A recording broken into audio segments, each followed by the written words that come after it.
Mix by AG recording studio.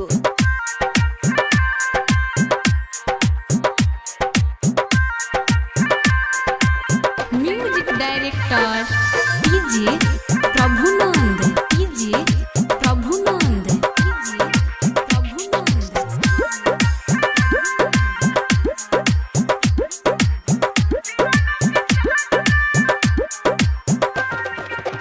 छोड़ गइल हमके उता चल गइल गवाना,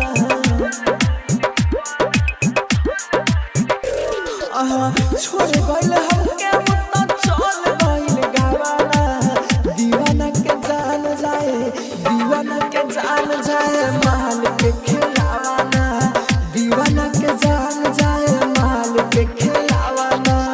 दिलावा के घर में मोरा जोर गइल गवाना।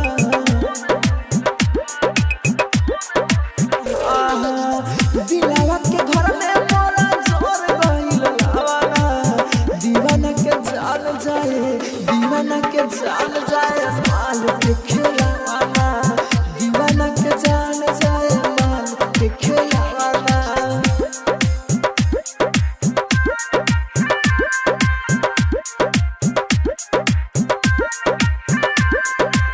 Music director DJ Prabhunand, DJ Prabhunand, DJ Prabhunand. Marichahwa बाजार।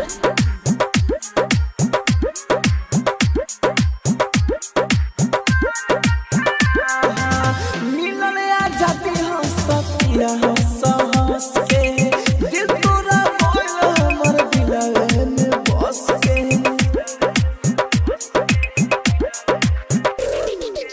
मिलन आ जाती हो सतिया हो सहस के। दिल तोरा बोल हमर दिलवे में बस के। मिल गइल मरद हमारा मलिया के बावाना। मिल गइल मरद हमारा मलिया के बावाना। दीवाना के जान जाए माल के खिलावाना। दीवाना के जान जाए माल के खिलावाना। आप सुन रहे हैं एजी एंटरटेनमेंट की धमाकेदार प्रस्तुति। Music director DJ Prabhunand, DJ Prabhunand, DJ Prabhunand. Marichahwa बाजार।